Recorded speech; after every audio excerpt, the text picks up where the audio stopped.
Yes, good afternoon and welcome, my friends. This is a special edition of the Flipside. Robbie Noel with you on this Friday, February the 21st. Currently a little after noon Pacific Standard Time. And the sole reason for this particular broadcast is simply I think I have managed to figure out how to play some intro music into my daily podcast. I'm not the sharpest knife in the box when it comes to technology.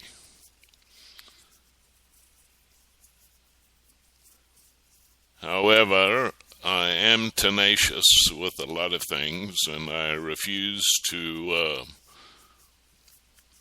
be defeated by technology.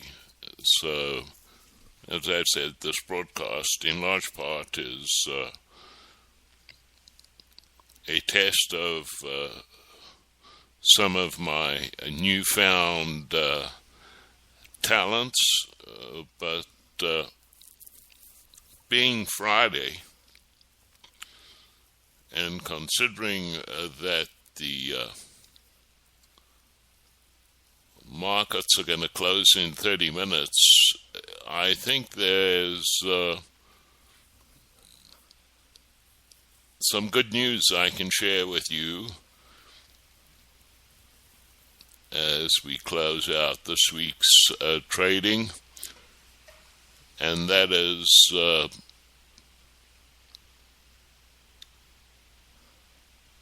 both gold and silver look like they are going to close on the plus side, remaining above the all-important 200-day moving average, which unfortunately a lot of fund managers use as an indicator as to whether to hold on to a position or sell a position.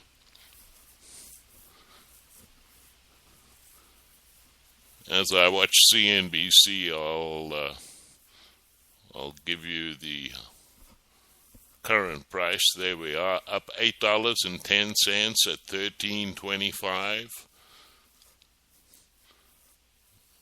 The Dow is holding on to a 4-point gain on the day.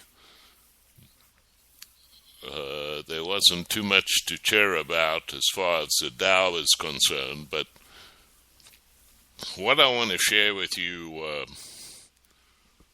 on this particular broadcast is by way of Eric King over at King World News. And it is a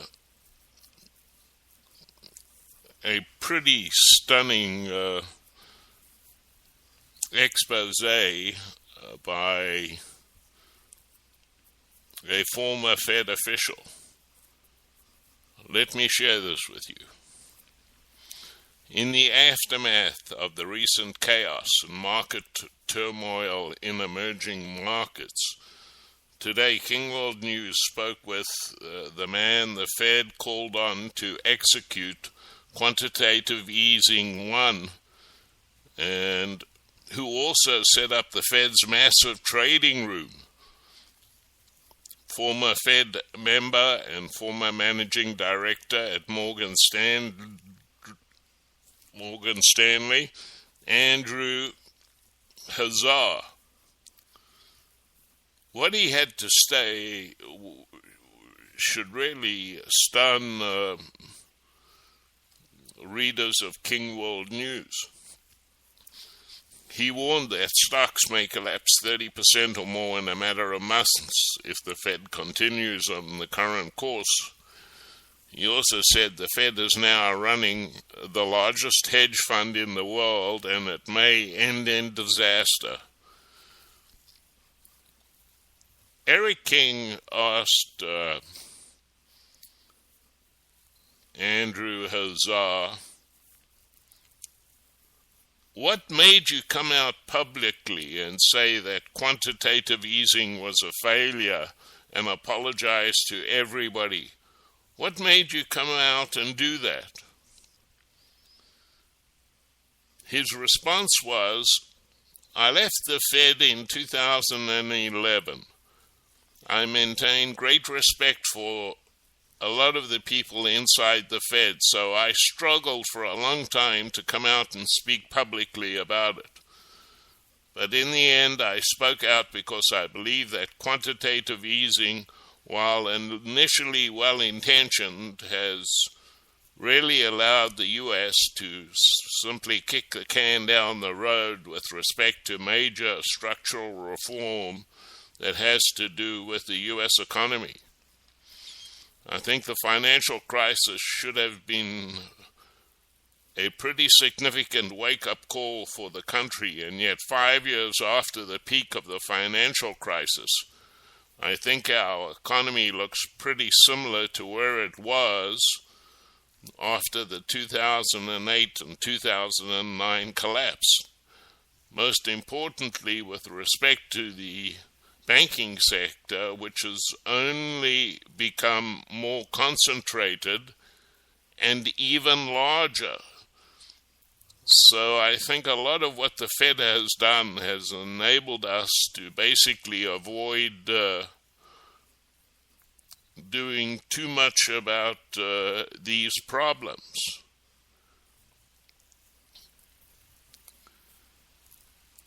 Eric King then says to him, what we've seen so far has been a bit of chaos around the world as the Fed announced the tapering. Talk to me about how chaotic this is going to get. Hazar responded by saying, I think when you see the Fed go from having a balance sheet of $800 billion to $4 trillion in the span of 5 years and pump over $4 trillion of cash into Wall Street, you've seen a lot of cash liquidity flowing throughout the world. I would argue that the markets have become addicted to the liquidity that the Fed is pumping out there. So when you pull back any punch bowl that's this big, you are going to see substantial issues. We saw this last summer when the Fed initially talked about tapering, and we saw a $5 trillion global equity market sell-off in January in anticipation of a second quantitative easing cut by the Fed. I think what you are going to see in 2014 is the unintended consequences of the stimulus hit as the Fed tries to pull it back. At this point in time, the Federal Reserve effectively owns 30% of the U.S. Treasury market. It owns 10% of the housing market. It has become what is effectively the biggest hedged fund in the world.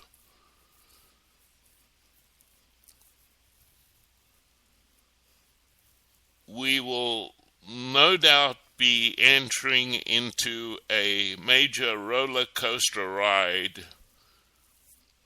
for the balance of this year.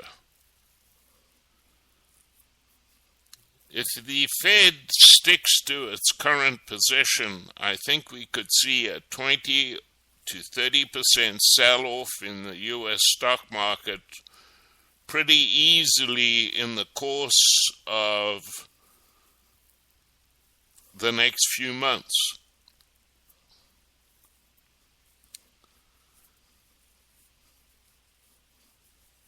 My friends, I don't want to sound as though I'm being a complete doom and gloomer. But that statement by the former Fed official is 100% correct. It's no secret, as Ergen van Greyes has mentioned in many interviews over the last couple of weeks, that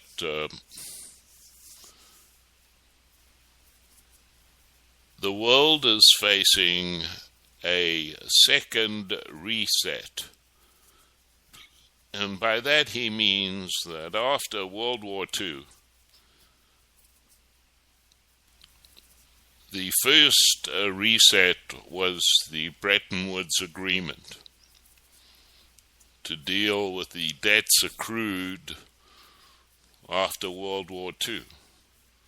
Well, obviously, right now, those debts far surpass anything that was a problem prior to or post World War II.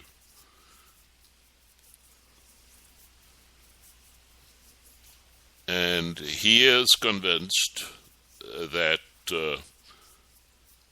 we will experience a second reset. He just doesn't know when that's going to be. A lot of it will be dependent on which currency takes the plunge first, whether it's the euro or the dollar. And he has also explained in great detail that the moneyed interest of the world, being the International Monetary Fund and the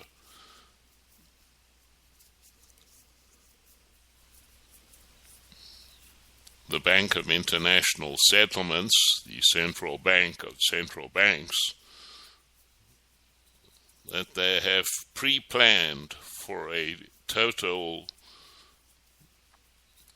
meltdown of fiat currencies, and that a new global currency will have to be introduced in order to maintain people's confidence in the financial system. There's a number of things going on right now. The U.S. is doing whatever it can to try and maintain the U.S. dollar as the world's reserve currencies, but it's fast becoming apparent that countries around the world are losing faith in the value of the dollar when you look at how devastated many of the BRIC currencies have been. Many of them are entering into trade agreements outside of the US dollar. For instance, recently Australia announced that all its trade agreements with China are all denominated in the Chinese yuan. We know that Iran will ship oil for payment in gold as opposed to dollars. So it's not a matter of if it's going to happen, it's a matter of when it's going to happen. For those of you who have listened to me over the years, have to be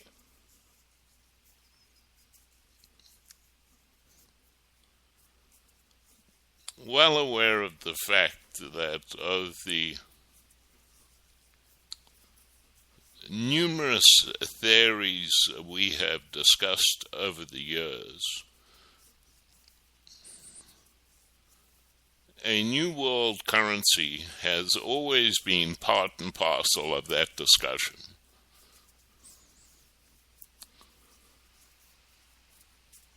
I've forgotten who was the initial culprit. I think it could have been Lyndon LaRouche that actually had photographs of the New World currency called the Marrow that made its rounds on the alternative media and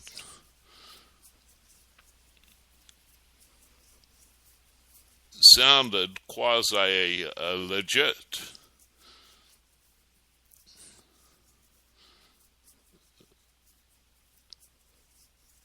But if there's one thing that we have learned for those of us who constantly try to think outside of the box, is that it is inevitable that at some point in time,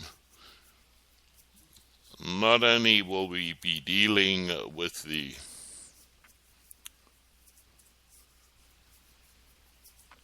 probability of a new world order, but a new world currency to go together with the new world order.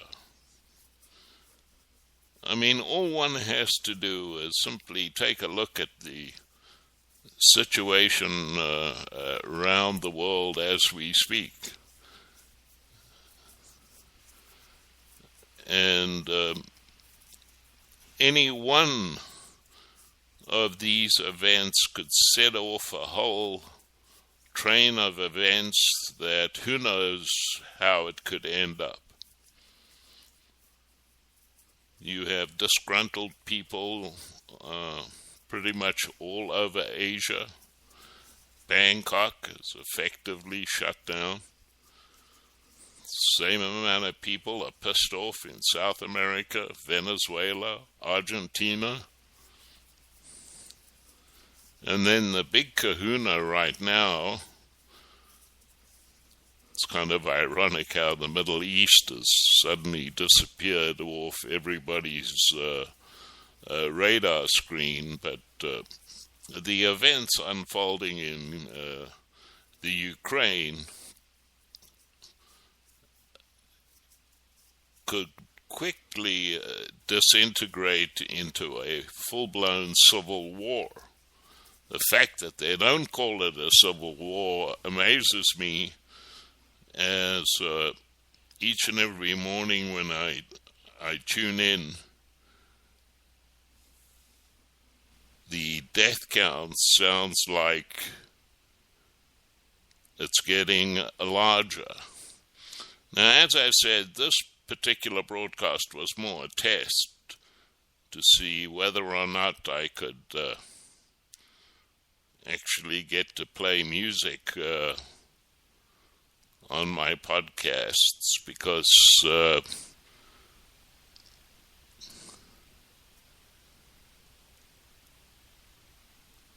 it is something I have a passion for. So let's give this a try, shall we?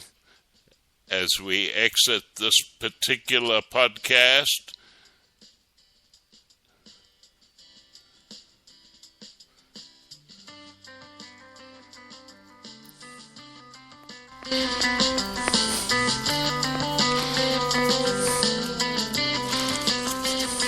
I hear people talk of heaven, now it's only for the precious few.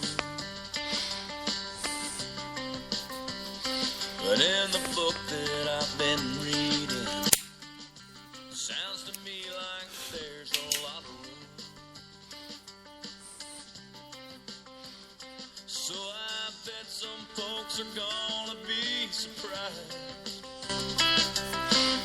about who makes it to the other side. 'Cause in the heaven I'm headed to,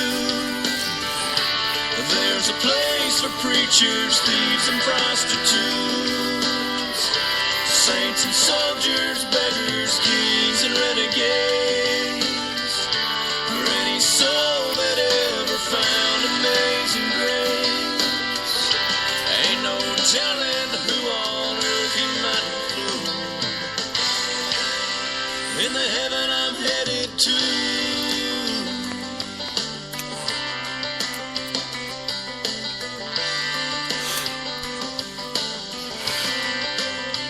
It's not my place to say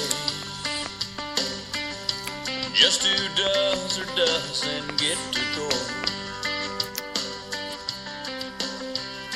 I'm only one among the many, stumbling down that narrow road. There's so many things in this life to love, and I believe there's hope for each of us. 'Cause in the heaven I'm headed to, there's a place for preachers, thieves, and prostitutes, saints and soldiers, beggars, kings, and renegades, for any soul that ever found amazing grace. Ain't no telling who on earth you might include in the heaven I'm headed to.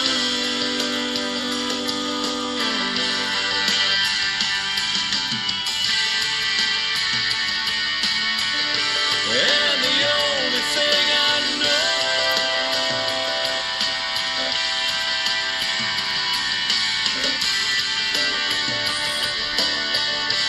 we all get the chance to go.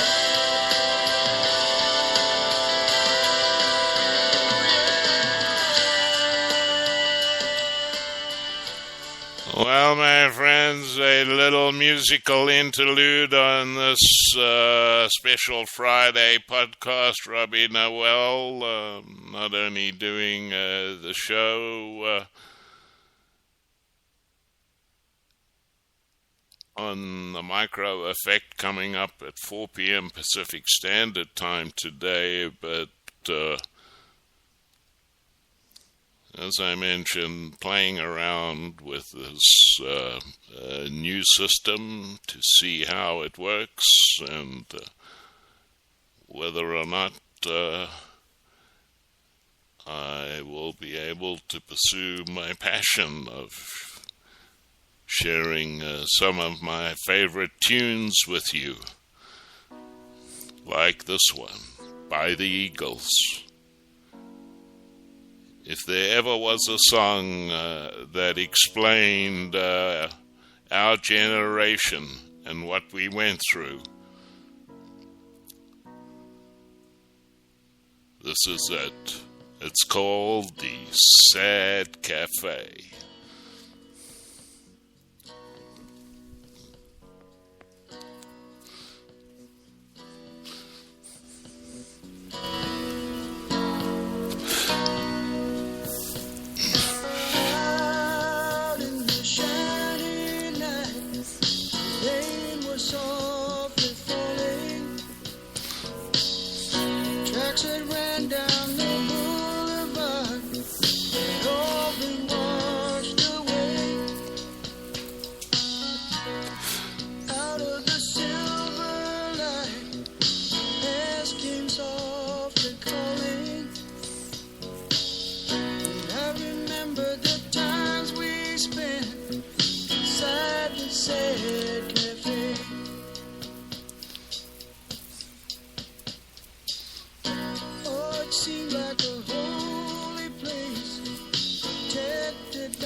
life changed very slowly, if they ever change at all.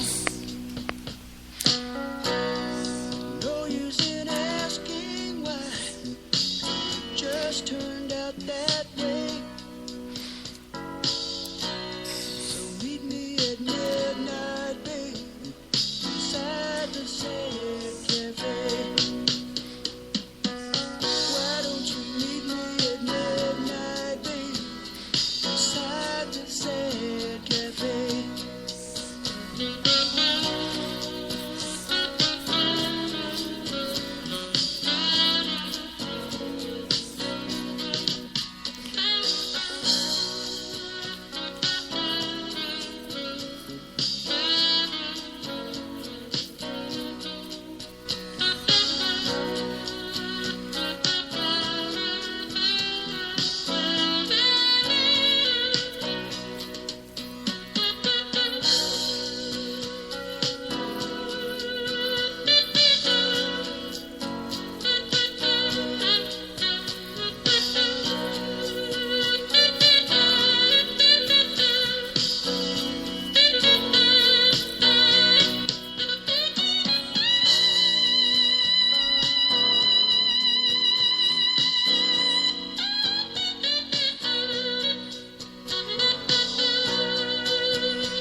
Well, there you go, my friends. The Eagles and Sad Cafe, one of my favorite songs. And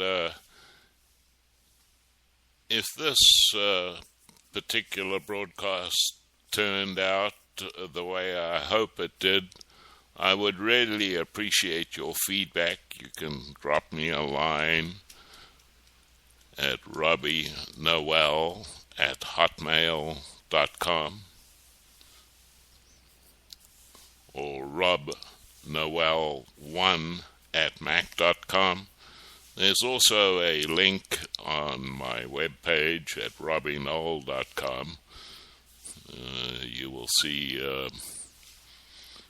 just under the Golden Eagle logo, you just click on my name and it should take you to your email browser. So until we meet again this afternoon on the Micro Effect,